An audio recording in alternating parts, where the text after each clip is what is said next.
ఈ మధ్య కాలంలో పవన్ కళ్యాణ్ గారి పైన ఒక యూట్యూబ్ ఛానల్కి సంబంధించిన ఒక పెయిడ్ ఆర్టిస్ట్ ఎవరైతే ఆ కోడి చెరువు దగ్గరికి ఎగేసుకొని పోయినటువంటి ఆ కోడి బుర్రకు అర్థం కాని కొన్ని విషయాలు.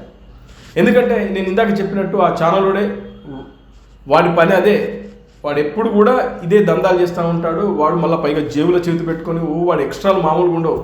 అయితే వాడు చేసినటువంటి ఆ కోడి బుర్ర చేసినటువంటి కొన్ని ఆరోపణలకి ఎగేసుకొని కోడి చెరువు దగ్గరికి వెళ్ళినటువంటి ఆ కోడి బుర్రలకు కొన్ని విషయాలు.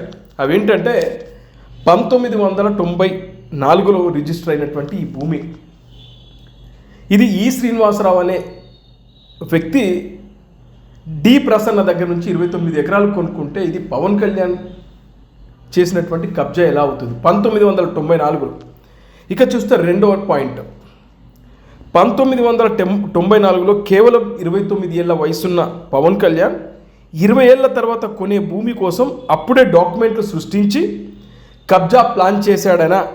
అంటే పవన్ కళ్యాణ్ గారు అప్పుడే ఈ ల్యాండ్ కోసం పక్కాగా ప్లాన్ చేసుకొని డాక్యుమెంట్లు తయారు చేసి ఆయన కబ్జా చేయాలని ప్లాన్ చేసుకున్నాడా?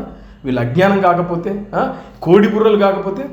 ఇక పాయింట్ నెంబర్ 3, పవన్ కళ్యాణ్ గారు ఎంట్రీకి 10 ఏళ్ల ముందే, అంటే ఆయన రాజకీయాల్లోకి వచ్చే 10 ఏళ్ల ముందే 2005లో డాక్యుమెంట్ నెంబర్ 12,506/2005 ద్వారా 5 ఎకరాలు కేవి రామకృష్ణకు రిజిస్టర్ అయితే అది ప్రభుత్వ భూమి ఎలా అవుతుంది? కరెక్ట్ కదా?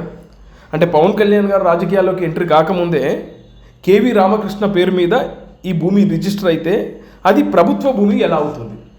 ప్రభుత్వ భూమి అయితే ఇది 2005లో కేవి రామకృష్ణ పేరు మీద రిజిస్టర్ అవ్వద్దు కదా. ఇప్పుడు పవన్ కళ్యాణ్ గారు కబ్జా చేశాడు, ప్రభుత్వ భూమిని కబ్జా చేశాడని చెప్తున్నారు కోడి చెరువును. మరి అది 2005లోనే కేవి రామకృష్ణ అనే వ్యక్తి మీద రిజిస్టర్ అయింది. ఇక చూస్తే పాయింట్ నెంబర్ 4, 2006లో డాక్యుమెంట్ నెంబర్ 9338/2006 ద్వారా మరో 5 ఎకరాలు టి పృథ్వీరాజ్ సింగ్ కొనుగోలు చేస్తే అప్పుడు లేని కబ్జా ఆరోపణలు ఇప్పుడే ఎందుకు వస్తున్నాయి? 2006లో, అంటే ఇవంతా పవన్ కళ్యాణ్ గారు కొనకముందు సంగతి నేను చెప్పేది. 2006లో ఈ రిజిస్టర్ నంబర్ 9338/2006 ద్వారా 5 ఎకరాలు టి పృథ్వీరాజ్ సింగ్ అనే వ్యక్తి కొనుగోలు చేస్తే మరి అప్పుడు లేని ఆరోపణలు ఇప్పుడు పవన్ కళ్యాణ్ మీద ఎందుకు చేస్తున్నారు?